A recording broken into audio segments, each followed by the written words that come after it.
Arithmetic पढ़ाया गया है इसमें यही पढ़ाया गया है कि 3,52,000 1,52,216 से कम होता है। तो जो अर्थमेटिक्स आप पढ़े हैं और जो आरएसएस कार्यालय पढ़ाता है वही आप बोलते हैं, तो इसमें आपका कोई ई पोर्टल से हो रहा है, जीरो एफआईआर हो रहा है, उसके बाद एनसीआरबी के माध्यम से हो रहा है।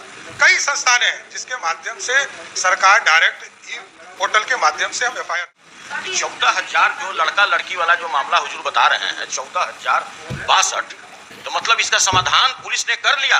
ये लड़का लड़की का ही मामला है और इन लोगों ने विवाह कर लिया या नहीं किया। पहला एक मिनट, बिहार में आप EFIR, zero FIR, CFMC, NCRP जो आपने पोर्टल शुरू किया है, तो पूरे बिहार में 365 दिन में 1,000 भी ऐसे FIR दर्ज किए जा पाए हैं कि नहीं? बस यही करते हैं कि पूर्ण रूप से पोर्टल जब से शुरू हुआ है तो लगातार इस पर कार्रवाई होगी। तो आया है सभापति महोदय, वस्तु स्थिति निम्न प्रकार है। वर्ष और स्रोत 2004 राष्ट्रीय अपराध अभिलेख ब्यूरो नई दिल्ली। संज्ञेय अपराध 1,17,273, चोरी 11,113, अपहरण 3,413, अपराध दर प्रति लाख 132.8, चोरी 12.6, अपहरण 3.9। 2024 अपराध राज्य अपराध अभिलेख ब्यूरो बिहार 3,52,130, चोरी 47,548, अपहरण 19,768, अपराध दर प्रति लाख जनसंख्या 2,72,500, चोरी 36.8 और अपहरण 15.3। अपहरण शीर्ष के अंतर्गत वर्ष 2024 में विभिन्न शीर्षों में आंकड़ों का संकलन किया जाता है जो निम्न प्रकार है। क्राइम रेट पर lakh, kidnapping for murder 106 0.1, kidnapping for marriage 8,027 6.2, field away from house in the connection with love affair 6,335 4.7, miscellaneous kidnapping 5,548 4.3, kidnapping for ransom मात्र 52 0.04, टोटल रिपोर्ट केसेस 19,768 15.3। उपयुक्त से स्पष्ट है कि अपहरण के मामले में वृद्धि का कारण मुख्य रूप से शादी के नियत से अपहरण अथवा घर से भागना है, जिसकी संख्या 14,062 है। हत्या एवं फिरौती के मामले में यह संख्या बहुत कम है, मात्र 158 है। वर्तमान में पुलिस थानों तक आमजनों की पहुंच बढ़ी है तथा कोई भी व्यक्ति निर्भीक होकर किसी घटना से संबंधित कांड दर्ज करा सकता है। EFIR, जीरो FIR, CFMC एवं NCRB जैसे पोर्टल के शुरू हो जाने के बाद कोई व्यक्ति ऑनलाइन भी अपनी शिकायत दर्ज करा सकता है। साथ ही सुप्रीम कोर्ट के गाइडलाइन के अनुसार किसी भी गुमशुदा व्यक्ति की बरामदी यदि 24 घंटे तक ना हो तो मिसिंग कांड दर्ज कराना अनिवार्य है। इन सब कारणों से प्रतिवेदित कांडों की संख्या में वृद्धि हुई है। खंड ख, वस्तु स्थिति यह है कि बिहार पुलिस अपराध नियंत्रण के लिए पूरी तरह से दृढ़ संकल्पित है। हर छोटे से छोटी आपराधिक घटनाओं पर वरीय पदाधिकारी द्वारा संज्ञान लेते हुए लगातार अनुश्रवण किया जा रहा है। अधिकांश कांडों का सफल उद्भेदन भी किया जा रहा है। आपराधिक मामलों में त्वरित अनुसंधान एवं अपराध पर निरंतर हेतु पुलिस मुख्यालय से स्तर से कई दिशा निर्देश जिसका अक्षरशः पालन सुनिश्चित किया जा रहा है। मैंने तो बहुत स्पेसिफिक सवाल किया है, मगर इन्होंने डिटेल में जंगल राज और मंगल राज का तुलना कर दिया है।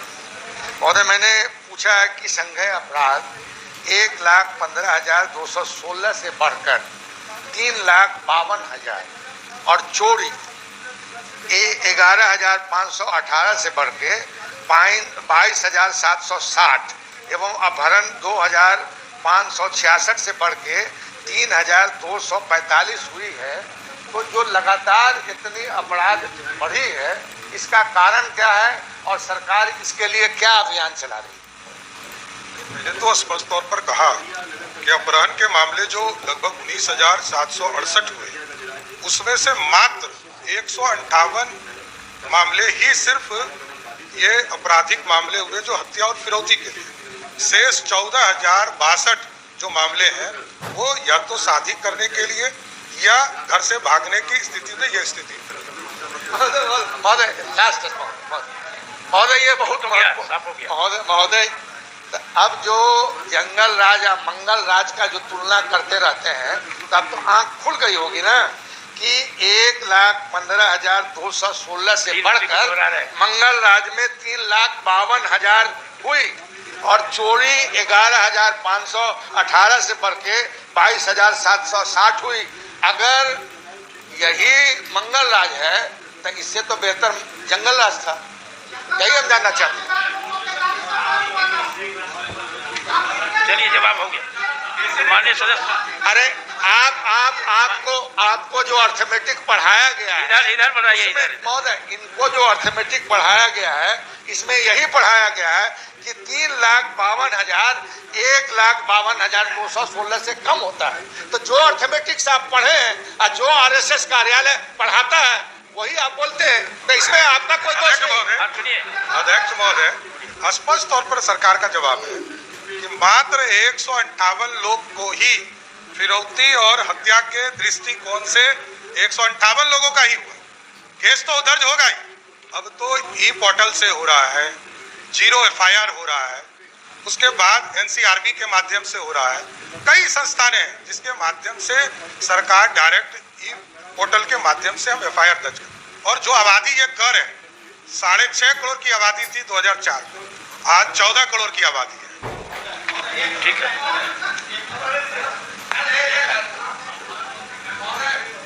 मेरा उत्तर आया नहीं। मैंने जब क्वेश्चन स्पष्ट किया जाता है तो उत्तर भी स्पष्ट देना पड़ता है।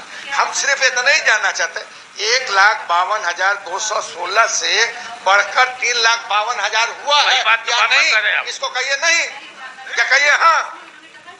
हमने तो बताया ही कि राज्य में अपराध की घटना 3,52,130 हुआ, लेकिन इस घटना के पूरे जांच के निवेदन के बाद यदि आप देखेंगे तो जो मूल केस है 19,768 अपहरण हुए, उसमें से मात्र 158 पर ही इसकी जरूरत पड़ी, जिसमें कि भागने के लिए 14,000 या शादी करने के लिए 14,000 लोग गए। ये है ठीक है। आप इतना जाते 1 मिनट में मामला आपके माध्यम से माननीय मंत्री जी से ये जानना चाहते हैं, आदरणीय डिप्टी CM महोदय से, कि 14,000 जो लड़का लड़की वाला जो मामला हुजूर बता रहे हैं 14,062, तो मतलब इसका समाधान पुलिस ने कर लिया? ये लड़का लड़की का ही मामला है और इन लोगों ने विवाह कर लिया या नहीं किया? पहला 1 मिनट तो ये सर। दूसरा है इसमें सर कि FIR करने का जो प्रावधान इन्होंने किया है सर, हम माननीय मंत्री जी से जानना चाहते हैं कि पूरे बिहार में आप EFIR 0 FIR CFMC NCRB जो आपने पोर्टल शुरू किया है, तो पूरे बिहार में 365 दिन में 1,000 भी ऐसे FIR दर्ज किए जा पाए हैं कि नहीं? बस यही मंत्री जी से पूछा। वो तो डिटेल इनको उपलब्ध हम करा देंगे, लेकिन ये जरूर एश्योर करते हैं कि पूर्ण रूप से पोर्टल जब से शुरू हुआ है तो लगातार इस पर कार्रवाई होगी। ठीक। अब तारांकित प्रश्न ले जाएगा। हाँ। माननीय सदस्य बहुत वरिष्ठ सदस्य हैं और हमको लगता है कि सदन में सबसे उम्र में और अनुभव इनको ज़्यादा है। कोई माननीय सदस्य अगर कोई डिबेट करता है बैठे बैठे, इसमें RSS कहाँ से आती है? यहाँ जीत के हम बैठे हैं तो क्या इनके मर्जी से बैठे हैं क्या? इनके मर्जी से जीत के सरकार बनी है। बिहार की जनता 202 मैंडेट बहुमत मैंडेट दिया है, किसी के मर्जी से कोई जीत के यहाँ नहीं बैठा है। इसमें RSS और कोई संगठन जैसा नाम कहाँ से आ गया भाई? ये कोई अंक गणित RSS पढ़ाता है क्या? ये गलत है, बिल्कुल गलत है। मेरे चलिए ये सदन आग्रह है सदन से, आसन से मेरा आग्रह है इस टिप्पणी को निकाल दिया जाए। आसन से मेरा यही आग्रह है। ये RSS का विषय कहाँ से आ गया? कोई शब्द नहीं आएगा, अब कुछ नहीं आएगा, नहीं आएगा। चलिए तारांकित प्रश्न माननीय सदस्य डॉक्टर संजीव कुमार सिंह। माननीय सदस्य डॉक्टर संजीव कुमार सिंह। ठीक है, हो गया।